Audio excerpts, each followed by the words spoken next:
Assalamualaikum warahmatullahi wabarakatuh. Kami dari kelompok 9 ingin mempresentasikan hasil kerja kami. Berikut adalah judul dari presentasi kami, yaitu kedaulatan. Next. Berikut adalah nama anggota-anggota dari kelompok kami. Yang pertama ada Fajar Satria Matondang. Yang kedua, saya Muhammad Tiara Putra sebagai moderator. Dan yang terakhir ada Rian Ahmad Badawi. Slide selanjutnya akan dibacakan langsung oleh Fajar Satria Matondang. Terima kasih. Oke, kedaulatan. Istilah kedaulatan adalah suatu pengertian tentang sifat negara atau kerajaan yang absolut di zaman dahulu. Bahasa Belanda disebut sovereignty, Inggris sovereignty, yang diambil dari bahasa Latin supranus. Istilah sovereign timbul di Prancis dalam abad pertengahan, yang maksudnya berdaulat. Hal mana untuk menunjukkan adanya kekuasaan bangsawan baron yang bertindak sebagai wazal atau wakil raja pada daerah tertentu. Kemudian ketika kekuasaan raja meningkat terhadap kekuasaan baron, artinya kedaulatan menjadi superatif atau supranus. Jadi kedaulatan sebenarnya berarti kekuasaan raja yang tidak terbatas. Next.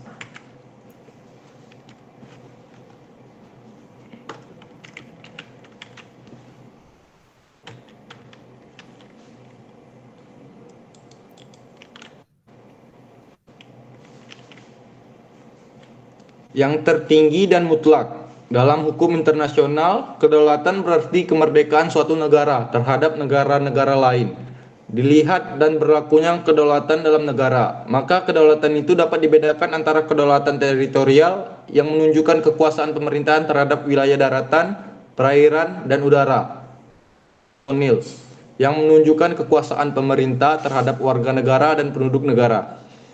Kemudian jika dilihat dari ajaran kedaulatan, maka kedaulatan dapat dibedakan dengan kedaulatan hukum, kedaulatan negara, dan kedaulatan rakyat.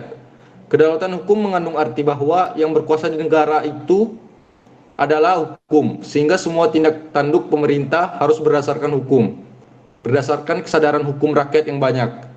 Kedaulatan negara dalam hukum ketatanegaraan, istilah kedaulatan mengandung arti kekuasaan pemerintahan.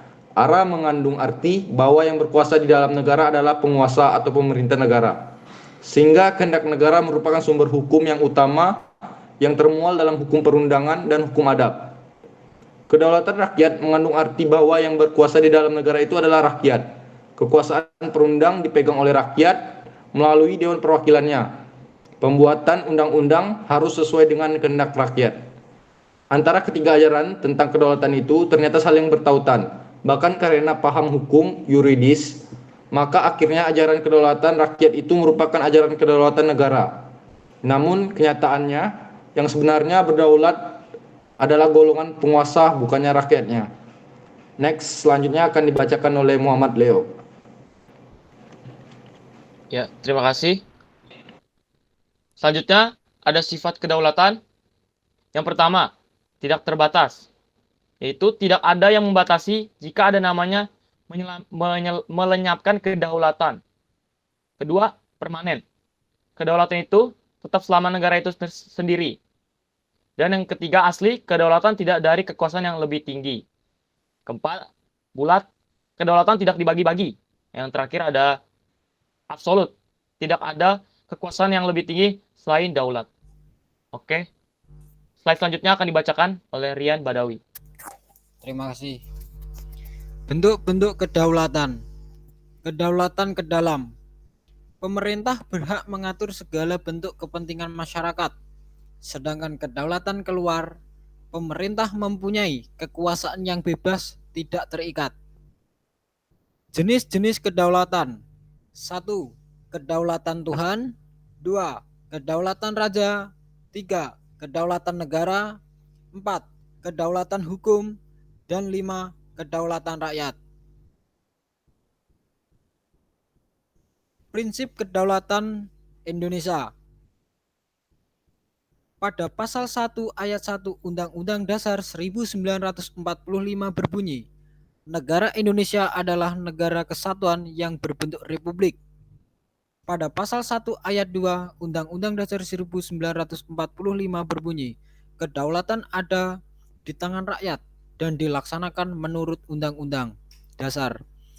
Pada pasal 1 ayat 3 Undang-Undang Dasar 1945 berbunyi, negara Indonesia adalah negara hukum. Sekian, ada kurang lebihnya saya mohon maaf yang sebesar-besarnya. Saya kembalikan ke moderator. Terima kasih. Baik, terima kasih atas waktunya. Apabila ada salah-salah kata, mohon dimaafkan. Kurang lebihnya mohon maaf. Wassalamualaikum warahmatullahi wabarakatuh.